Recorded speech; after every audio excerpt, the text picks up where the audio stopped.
প্রিয় ছাত্রছাত্রী, তোমাদেরকে আজকে যে ক্লাসটাতে আহ্বান জানাচ্ছি, এটা হলো গণিত দ্বিতীয় পত্রের প্রথম অধ্যায়, বাস্তব সংখ্যা ও অসমতা, রিয়েল নাম্বারস অ্যান্ড ইনইকুয়ালিটিস।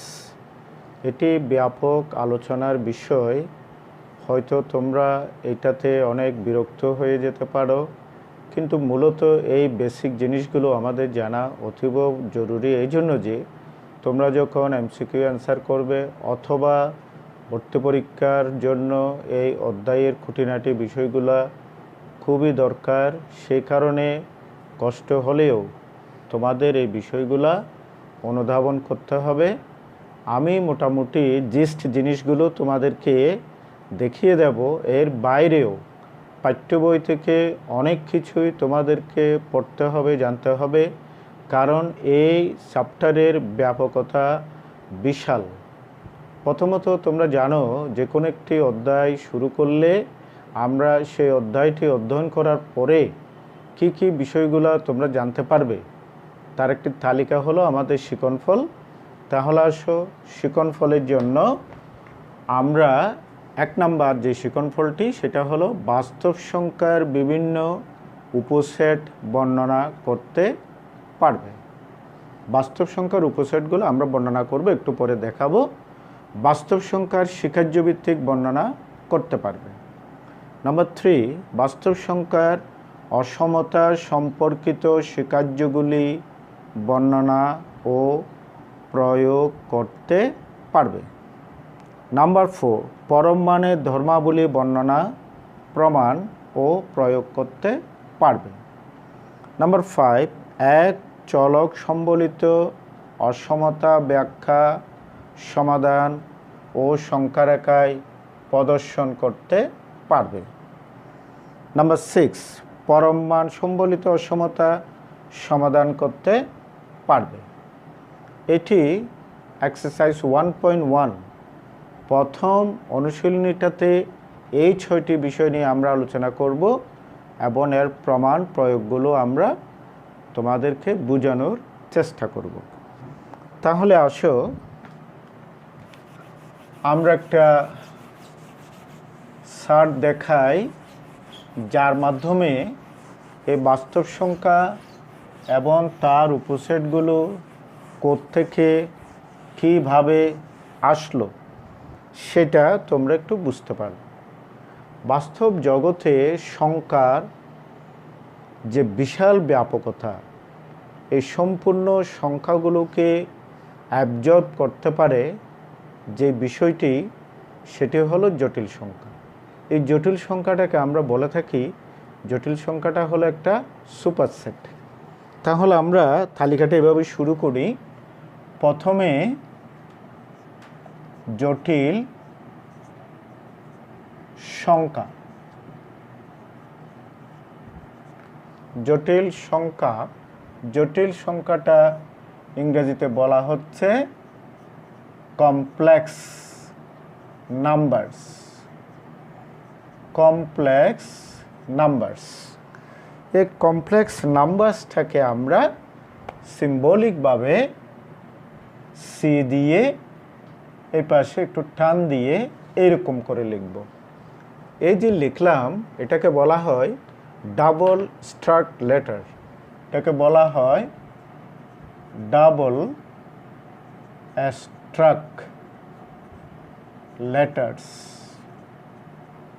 এটাকে বলা হয় ডাবল স্ট্রাক লেটার। এই যে একটা টান আমি এখানে দিলাম, ডাবল করে দিলাম, এটাকে বলা হয় ডাবল স্ট্রাক লেটার্স। তাহলে জটিল সংখ্যাটাকে আমরা সি দ্বারা প্রকাশ করলাম। তোমরা জানো যে জটিল সংখ্যার দুটো অংশ, একটা অংশের নাম হলো বাস্তব সংখ্যা, একটা অংশের নাম হলো বাস্তব সংখ্যা। বাস্তব সংখ্যা রিয়েল নাম্বারস। বাস্তব সংখ্যা রিয়েল নাম্বারস। এটাকে আমরা আর দিয়ে লিখলাম। আরেকটি অংশ হলো, তার নাম হলো অবাস্তব সংখ্যা। অবাস্তব সংখ্যা কিংবা বলা হয় কাল্পনিক অংশ বা কাল্পনিক সংখ্যা। ইমাজিনারি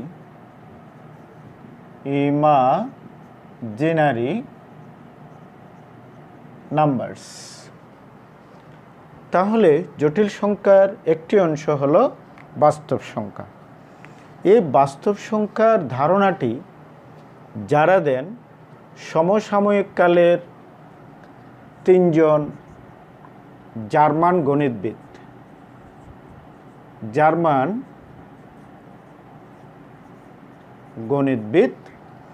তিনজন গণিতবিদ আছেন জার্মানের সমসাময়িক কালের। তাদের একজনের নাম হলো রিচার্ড ডেডি কাইন্ড, আরেকজনের নাম হলো জর্জ ক্যান্টর, আরেকজনের নাম হলো কার্ল বায়স্ট্রাস।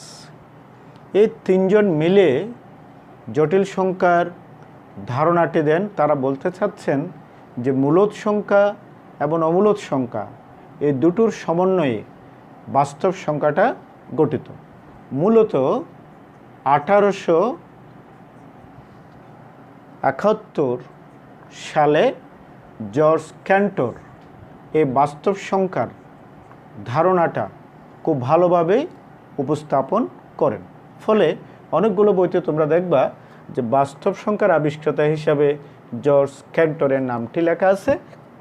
মূলত তার সাথে আরও দুজন তার সহযোগী রিচার্ড ডেডি কাইন্ড এবং কার্ল বায়স্ট্রাস, এই তিনজনের সম্মিলিত ভূমিকায় বাস্তব সংখ্যাটি আবিষ্কার হয়। এবার আসো বাস্তব সংখ্যার তারা বললেন যে দুটো অংশ আছে। একটা অংশের নাম হলো মূলদ সংখ্যা, একটা অংশের নাম হলো মূলদ সংখ্যা রেশনাল নাম্বারস।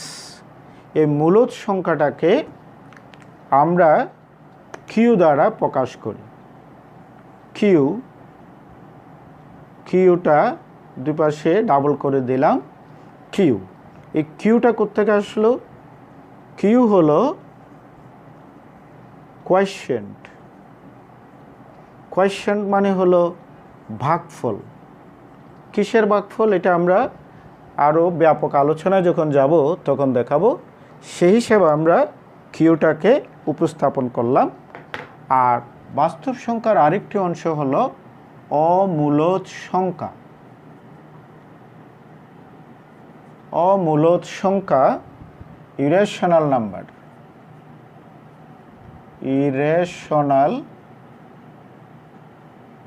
নাম্বারস। এটাকে আমরা কিউ প্রাইম দ্বারা প্রকাশ করব। এবার আসো মূলদ সংখ্যার আবার দুটো অংশ আছে। একটা অংশ হলো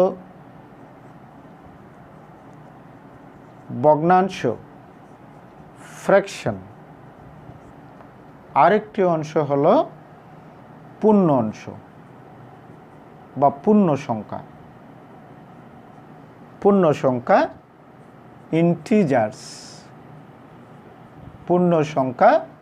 ইন্টিজার্স। এটাকে আমরা আই দ্বারা প্রকাশ করতে পারি, অথবা আমরা এটাকে জেড দ্বারা প্রকাশ করতে পারি।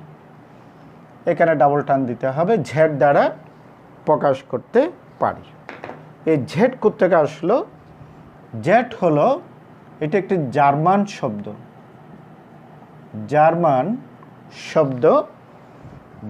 শব্দ জাহেল, প্লুরাল নাম্বারে বলা হয় জাহলেন থেকে এই জেড শব্দটা, জেড অ্যালফাবেটটা নেওয়া হয়েছে। ফলে আমরা পূর্ণ সংখ্যার সেটটাকে জেড দ্বারা প্রকাশ করে থাকি, অথবা অ্যাজ ইন্টিজার আমরা এটাকে আই দ্বারাও প্রকাশ করতে পারি। এবার আমাদেরকে একটু যেতে হচ্ছে আবার পূর্ণ সংখ্যা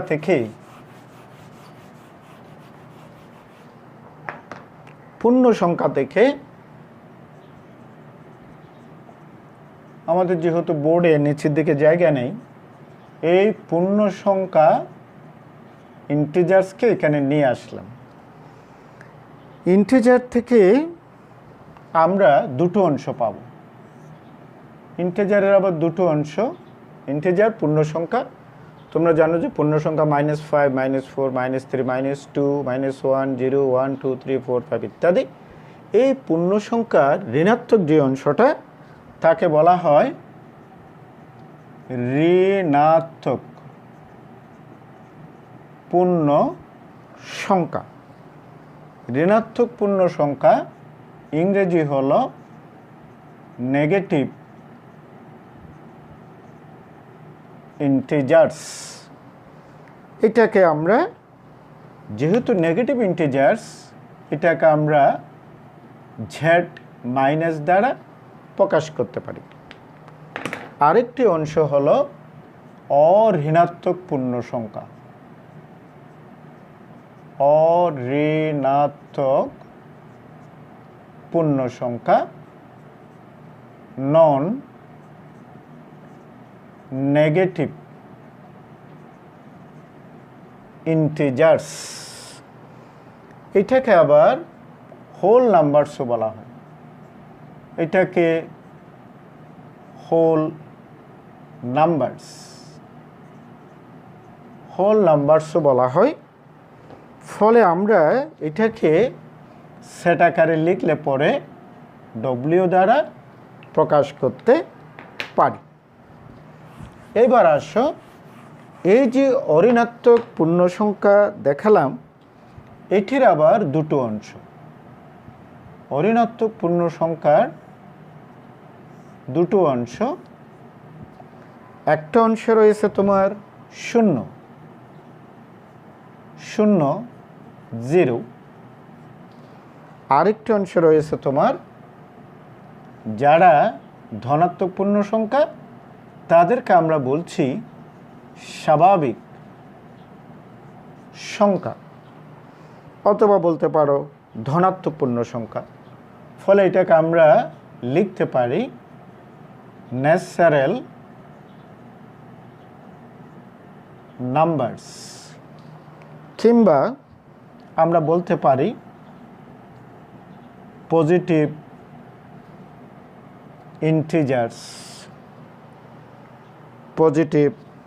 ইন্টিজার্স। অথবা আমরা এটাকে বলতে পারি কাউন্টিং নাম্বারস। গণনাকারী সংখ্যাও বলতে পারি। এই স্বাভাবিক সংখ্যাটাকে আমরা দুভাবে লিখতে পারি। একটা হলো আমরা এটাকে ন্যাচারাল নাম্বার n দ্বারা লিখতে পারি, অথবা আমরা এটাকে z প্লাস দ্বারাও লিখতে পারি। এবার আসো, এই যে স্বাভাবিক সংখ্যার একটি অংশ হলো মৌলিক সংখ্যা। মৌলিক সংখ্যা প্রাইম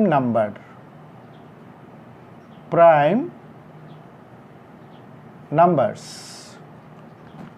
এটাকে আমরা পি দ্বারা প্রকাশ করতে পারি। আরেকটি অংশ আছে, সেই অংশটি বিভিন্ন বইতে লেখা আছে যৌগিক সংখ্যা, কম্পাউন্ড নাম্বার। কোনো বইতে লেখা আছে কম্পোজিট নাম্বারস, যৌগিক সংখ্যা। কিন্তু আমার কাছে কেন জানি এই যৌগিক সংখ্যার কনসেপশনটি পছন্দ না। ফলে আমি বলতে চাই স্বাভাবিক সংখ্যার দুটো অংশ আছে। একটি অংশ হলো মৌলিক সংখ্যা, যারা মৌলিক। আরেকটি অংশ হলো যারা মৌলিক সংখ্যা নয়। এই হলো আমার বাস্তব সংখ্যার একটা তালিকা। এটা তোমাকে একটু মনোযোগ সহকারে কোত্থেকে কোথায় গেলাম, কোনটাকে কি সিম্বল দ্বারা প্রকাশ করলাম এগুলো একটু পরিষ্কার করে তোমাকে পড়তে হবে, ধারণ করতে হবে। এবার আসো আমরা এদের সংজ্ঞাগুলো একটু শিখব।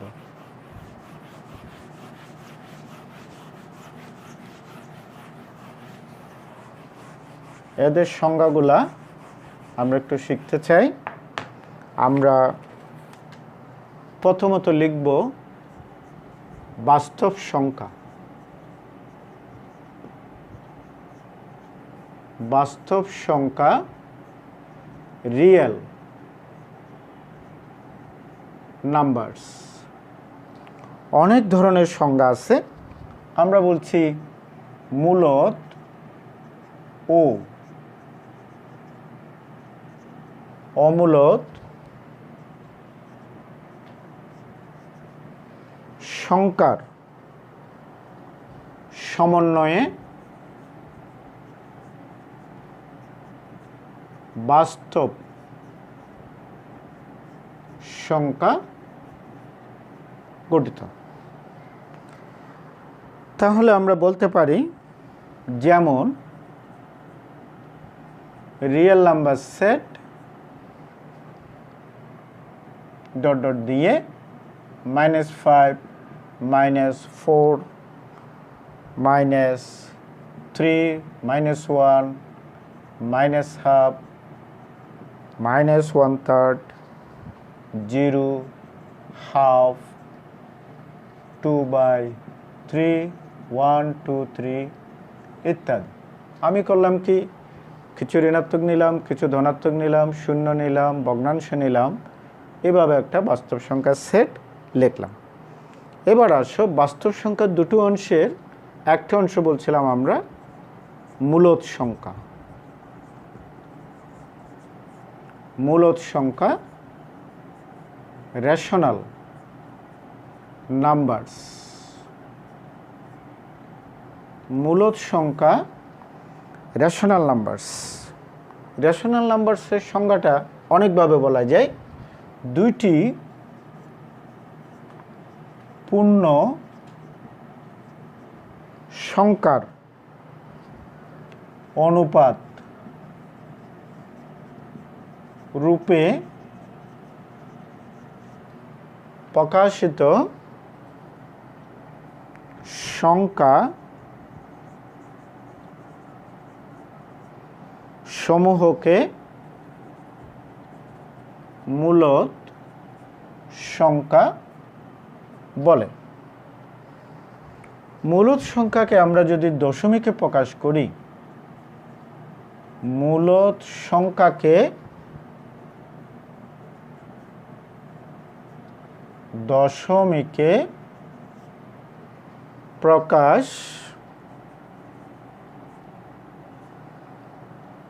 করলে সসীম দশমিক বা পৌনঃপুনিক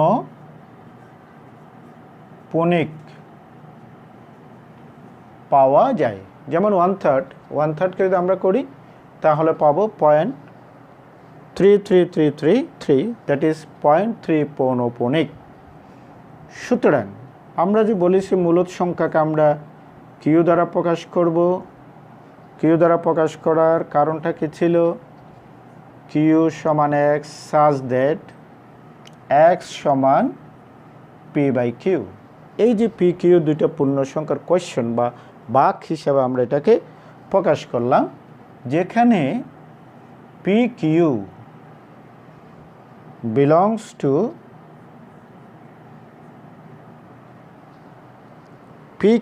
বিলংস টু পূর্ণ সংখ্যার সেট, এবং সেখানে হরে যেহেতু কিউ আছে, কিউ ইজ নট ইকুয়াল 0। তাহলে এটাই হলো তোমার মূলত সংখ্যার সেট। আমরা একটু দেখাতে পারি এভাবে -3 -1 0। অনেকে জিরোটাকে কনফিউজ করে। জিরোটাকে আমি 0/1 0/2 যে কোনো রকমের জিরোর সাথে আরেকটা পূর্ণ সংখ্যার ভাগফল রূপে দেখাতে পারি। 1, 2, হাফ, 1/3 ইত্যাদি। এরা হলো মূলদ সংখ্যা। এবার আসো অমূলদ সংখ্যাটা কি?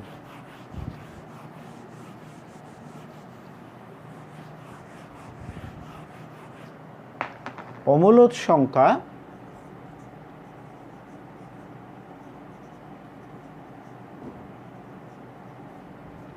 irrational numbers।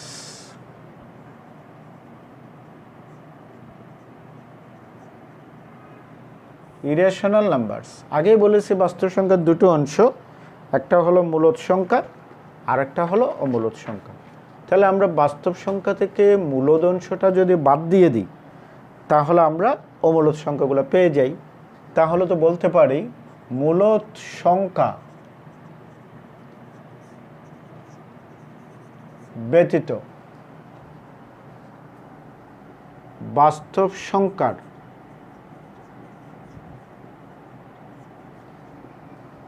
অবশিষ্ট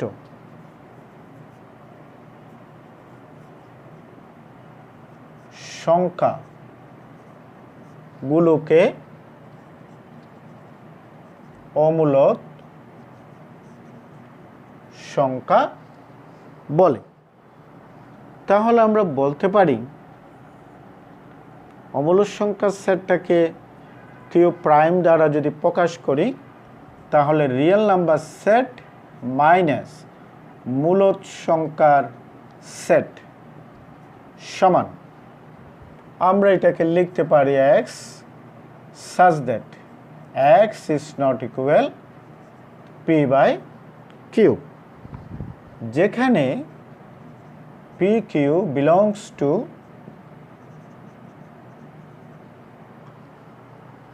পূর্ণ সংখ্যার সেট এবং q is not equal 0।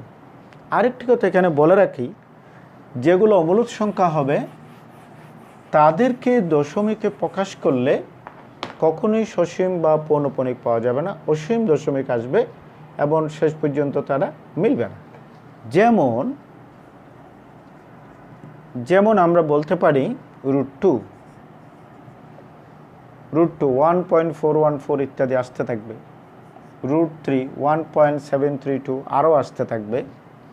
তারপরে আসছে সূচক দ্বারার এর মানটি তোমরা জানো 2.71828 ইত্যাদি। এর মানটিও তোমরা জানো 3.14159265 ইত্যাদি ইত্যাদি। অথবা আমরা সংক্ষেপ অঙ্ক করার জন্য 3.1416 ... ব্যবহার করে থাকি। তাহলে দেখো, যাদের আমরা সসীম দশমিক পাচ্ছি না তারাই হলো অমূলদ সংখ্যা। এবার আমরা আসব মূলদ সংখ্যার অংশগুলাতে। প্রথমে পেয়েছিলাম কি আমরা মূলদ সংখ্যার মধ্যে ভগ্নাংশ একটি অংশ। ভগ্নাংশ তোমরা জানো দুটো সংখ্যার ভাগ। আর একটি অংশ পেয়েছিলাম, সেটা হলো পূর্ণ সংখ্যার সেট। পূর্ণ সংখ্যার সেট যাকে আমরা জেড দ্বারা প্রকাশ করেছিলাম বা আই দ্বারা প্রকাশ করেছিলাম, সেই পূর্ণ সংখ্যার সেট বা ইন্টিজার্স। এটি কাকে বলে? সকল ঋণাত্মক পূর্ণ সংখ্যা শূন্য ও ধনাত্মক পূর্ণ সংখ্যার সেটকে পূর্ণ সংখ্যার সেট বলা হয়। তাহলে আমরা লিখতে পারি যেমন পূর্ণ সংখ্যার সেট সমান দিয়ে -5, -4, -3, -2, -1, 0, 1, 2, 3 ইত্যাদি। এবার আসো পূর্ণ সংখ্যার সেট, এটার আবার দুটো অংশ আছে। একটি অংশ হলো ঋণাত্মক পূর্ণ সংখ্যার সেট।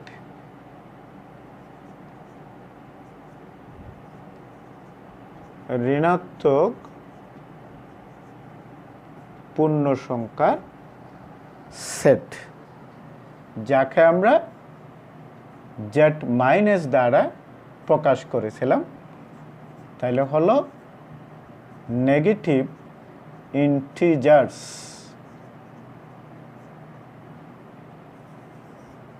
নেগেটিভ ইন্টিজার্স, তো নেগেটিভ ইন্টিজার্স কাকে বলে? শূন্য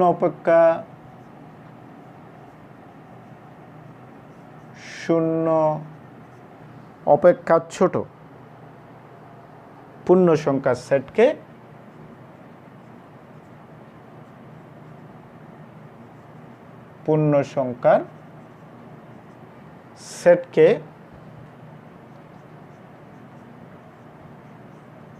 ঋণাত্মক পূর্ণ সংখ্যার সেট বলা হয়। যেমন আমরা বলতে পারি জেড মাইনাস সমান ডট ডট দিলাম -5, -4, -3, -2, -1 শেষ। এরপরে অঋণাত্মক পূর্ণ সংখ্যার সেট।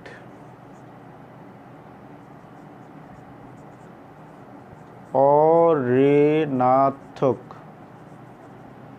পূর্ণ সংখ্যার সেট, এটাকে নন নেগেটিভ ইন্টিজার্স অথবা এটাকে হোল নাম্বারসও বলা হয়। হোল নাম্বারস, তাহলে আমরা বলতে পারি শূন্য সহ সকল ধনাত্মক বা স্বাভাবিক সংখ্যার সেটকে অঋণাত্মক পূর্ণ সংখ্যার সেট বলা হয়। তাহলে আমরা লিখতে পারি, সুতরাং হোল নাম্বার ডব্লিউ শূন্য সহ 0, 1, 2, 3 ডট ডট। এবার আসো এই শূন্য বাদ দিয়ে বাকি ধনাত্মক ইন্টিজার্সগুলোকে আমরা বলছি স্বাভাবিক সংখ্যার সেট। তাহলে আসো স্বাভাবিক সংখ্যার সেট, এটাকে আমরা ন্যাচারাল নাম্বার n দ্বারাও প্রকাশ করতে পারি অথবা জেড প্লাস দ্বারাও প্রকাশ করতে পারি। তাহলে ন্যাচারাল নাম্বারস কিংবা বলতে পারো পজিটিভ ইন্টিজার্স কিংবা বলতে পারো কাউন্টিং গণনাকারী সংখ্যা, কাউন্টিং নাম্বারস।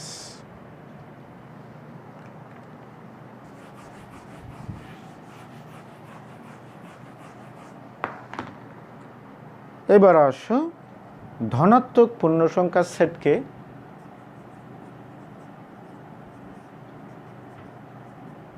ধনাত্মক পূর্ণ সংখ্যার সেটকে স্বাভাবিক সংখ্যার সেট বলা হয়। অথবা প্রাচীনকাল থেকে মানুষের মুখে মুখে যে সকল সংখ্যাগুলো গণনা হয়ে আসতো সেই সংখ্যাগুলোকেও আমরা ন্যাচারাল নাম্বার বলতে পারি। তাহলে সুতরাং ন্যাচারাল নাম্বার n বা z+ সমান, তাহলে আমি 1 থেকে শুরু করব, 1 2 3 4 ইত্যাদি। এবার আসো, স্বাভাবিক সংখ্যার একটি অংশ হলো মৌলিক সংখ্যা। মৌলিক সংখ্যা প্রাইম নাম্বারস।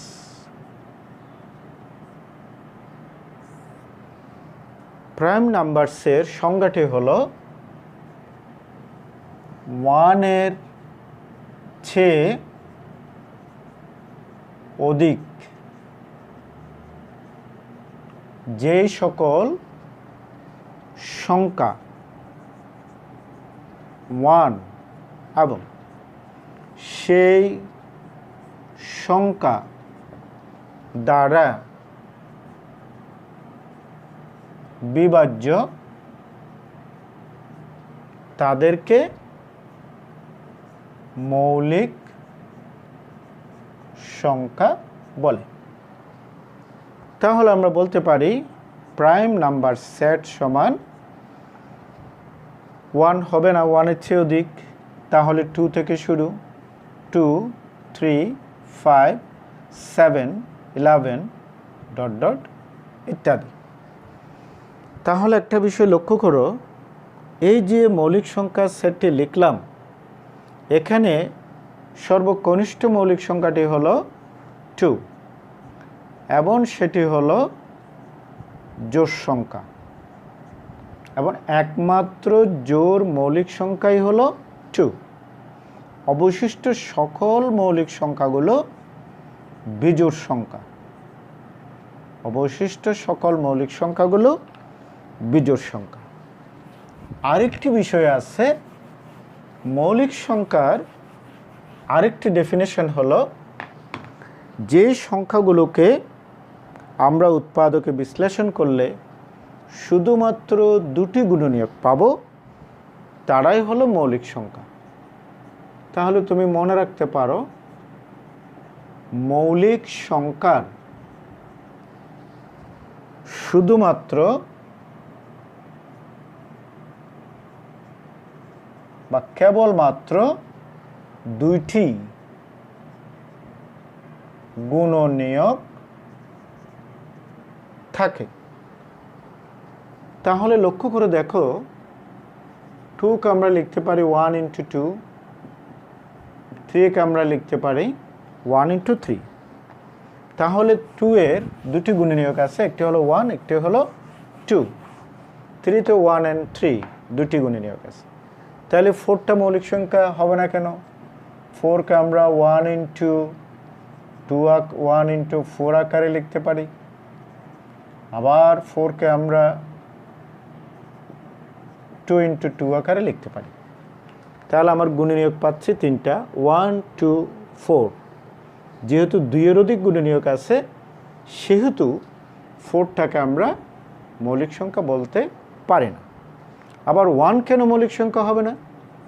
1 সমান 1 × 1। তাহলে আমি একটি মাত্র গুণনীয়ক পাচ্ছি 1। যেহেতু একটি মাত্র গুণনীয়ক আছে সেই কারণে 1 মৌলিক সংখ্যা নয়।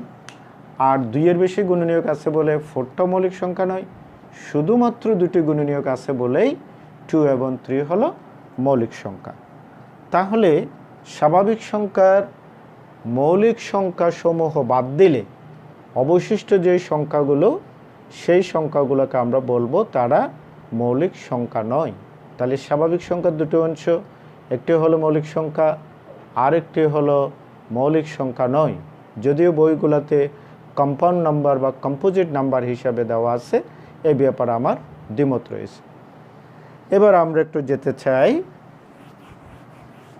আমাদের 2 নম্বর শিকনফল। 1 নম্বর শিকনফলে এতক্ষণ পর্যন্ত আমরা বাস্তব সংখ্যার বিভিন্ন উপসেটগুলো নিয়ে বিস্তারিত আলোচনা করলাম। এবার আমরা একটু যেতে চাই বাস্তব সংখ্যার স্বীকার্যসমূহ, যেটি তোমাদের 2 নম্বর শিকনফলে ছিল। তাহলে আসো বাস্তব সংখ্যার স্বীকার্যসমূহ। বাস্তব সংখ্যার স্বীকার্যসমূহ, এই যে বাস্তব সংখ্যার স্বীকার্য অ্যাক্সিওমস অফ রিয়েল নাম্বার সিস্টেমস, সেখানে 2 ধরনের স্বীকার্য আছে। একটা স্বীকার্যকে বলা হচ্ছে যোগের স্বীকার্য। যোগের স্বীকার্য, যোগের স্বীকার্য অ্যাক্সিওমস ফর এডিশন।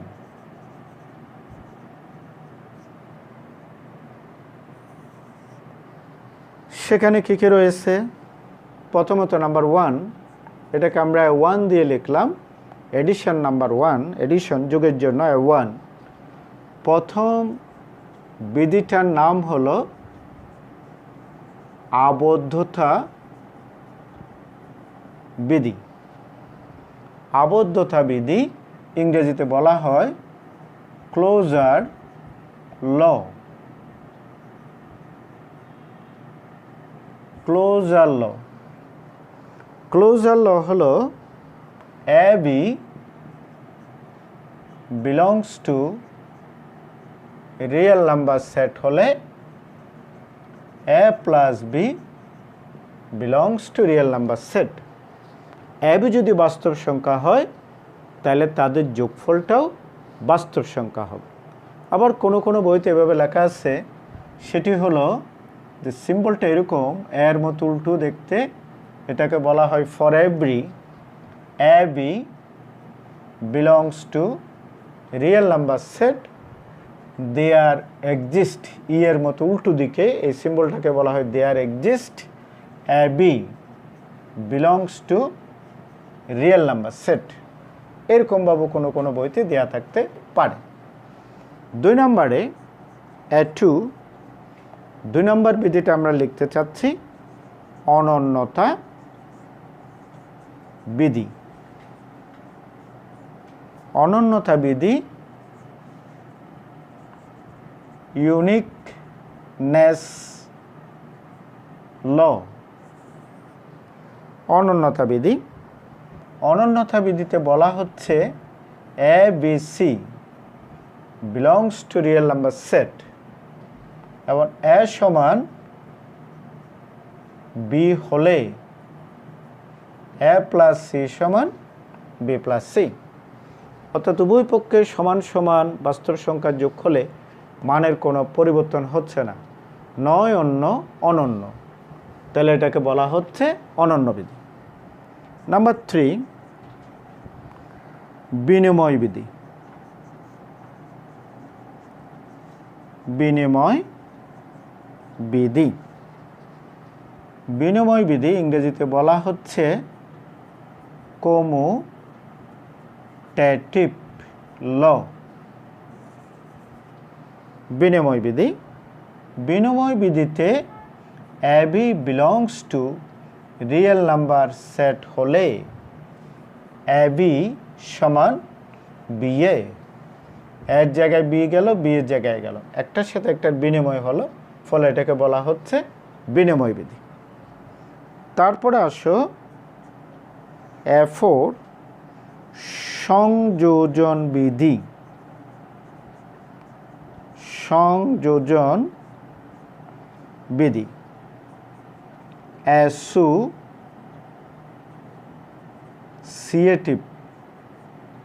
ল। সংযোজন বিধি, সংযোজন বিধিতে বলা হচ্ছে ABC belongs to real number set হলে AB প্লাস C সমান A plus B plus C। তাহলে লক্ষ্য করে দেখো, এটা আগে বি এর সাথে যোগ ছিল, এখন বিটা গিয়ে সি এর সাথে যোগ হলো, এক জায়গা থেকে গিয়ে আরেক জায়গায় সংযোজিত হলো, ফলে এটাকে বলা হচ্ছে সংযোজন বিধি। 5 নম্বরে অভেদক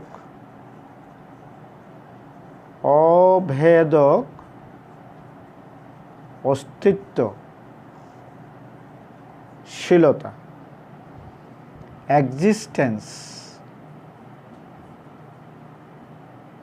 existence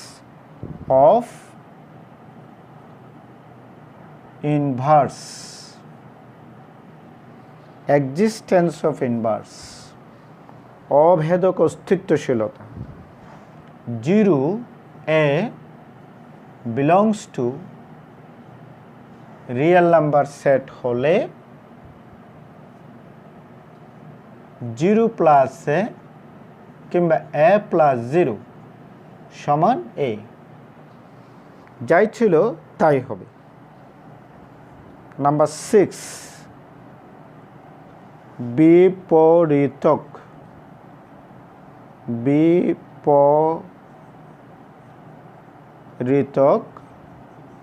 অস্তিত্বশীলতা, existence of অভেদক অস্তিত্বশীলতা, এই জায়গাটাতে একটু ভুল আছে, এটা হবে এক্সিস্টেন্স অফ আইডেন্টিটি, আর বিপরীতক অস্তিত্বশীলতা হবে এক্সিস্টেন্স অফ ইনভার্স। তাহলে লক্ষ্য করে দেখো, minus A plus A belongs to real number set হলে মাইনাস এ প্লাস এ অথবা এ প্লাস অফ মাইনাস এ সমান 0, অর্থাৎ কোনো বাস্তব সংখ্যার সাথে তার বিপরীত মানের যোগফলের মানটা 0 হবে। এই গেল যোগের স্বীকার্য। এবার আমরা একটু শিখব গুণনের স্বীকার্যসমূহ কি। গুণনের, তোমরা একটু লিখে নাও এগুলা। গুণনের স্বীকার্য axioms for multiplication,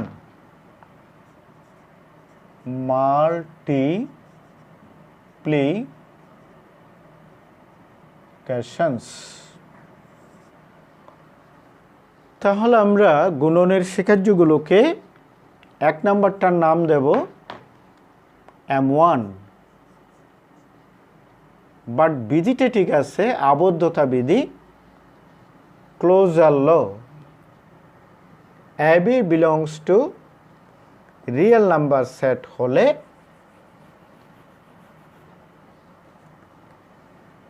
A into B belongs to real number set.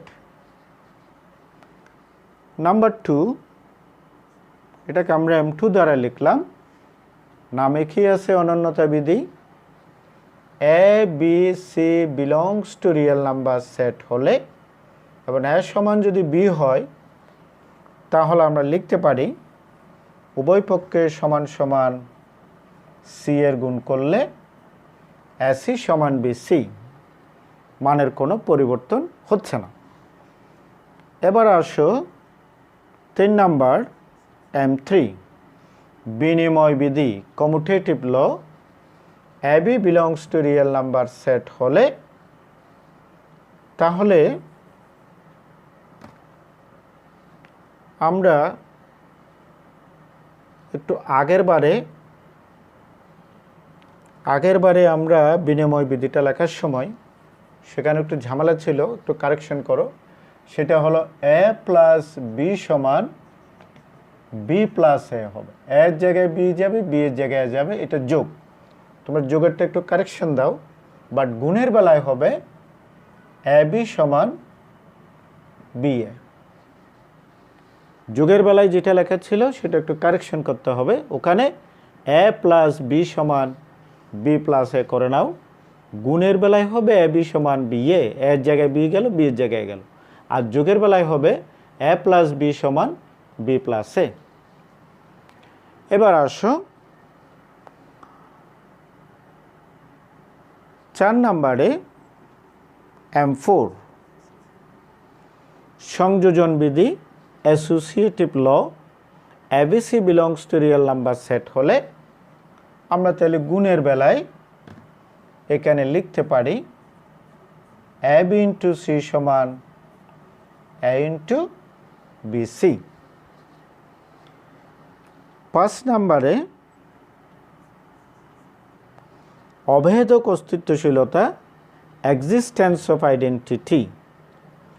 এখানে হলো গুণের বেলায় অভেদক অস্তিত্ব হলো 1A belongs to real number set হলে 1 ইন্টু এ সমান এ ইন্টু 1 সমান এ।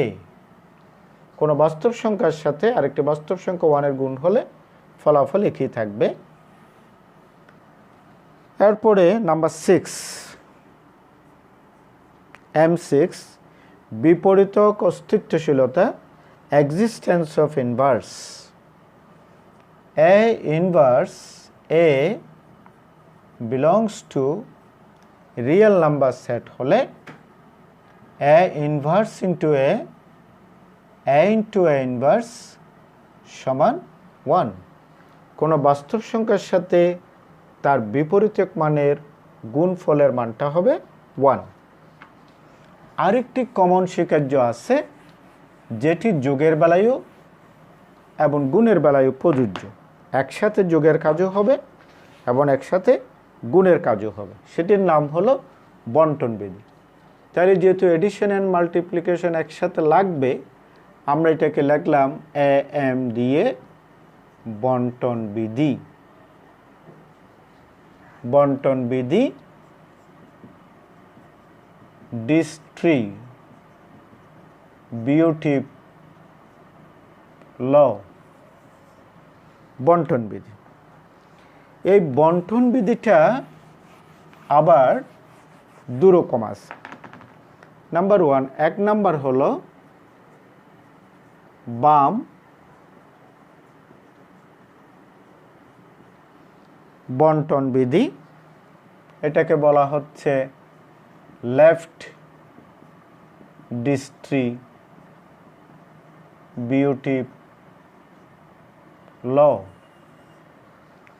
বাম বন্টন বিধি A into B plus C, A into B, A into C. কোনো বাস্তব সংখ্যার সাথে দুটো বাস্তব সংখ্যার যোগফলের গুণফল তাদের আলাদা আলাদা গুণফলের যোগফলের সমান। যেহেতু আমি এটা বাম পাশে গুণ করেছি সেজন্য বলছি যে এটার নাম হলো বাম বন্টন বিধি। নাম্বার 2 ডান বন্টন বিধি, রাইট ডিস্ট্রিবিউটিভ ল। ডান বন্টন বিধি বি প্লাস সি ইন্টু এ, তাহলে হবে বি ইন্টু এ প্লাস সি ইন্টু এ। অর্থাৎ দুটি বাস্তব সংখ্যার গুণফলের সাথে যোগফলের সাথে আরেকটি বাস্তব সংখ্যার গুণফল তাদের আলাদা আলাদা গুণফলের যোগফলের সমান হবে। এই বাস্তব সংখ্যার স্বীকার্যগুলো তোমাকে বুঝে বুঝে পড়তে হবে, শিখতে হবে।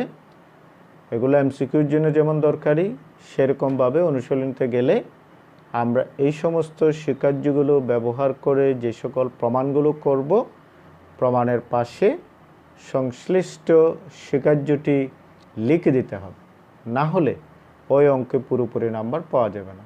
ফলে কোনটি কোন বিধিতে লিখতে যাচ্ছি সে বিধিটা ঠিকমতো শিখতে হবে, শুদ্ধভাবে শিখতে হবে। এই আলোচনাটিতে অনেক ঝামেলা আছে, একটু মনোযোগ সহকারে বিষয়গুলো পড়তে হবে এবং আমি যা দেখালাম, এর বাইরেও মূল বই থেকে পড়ে আরও বেশি করে তোমাদের পাঠ উদ্ধার করতে হবে, কারণ বিষয়টি জানা খুবই জরুরি। সবাইকে ধন্যবাদ।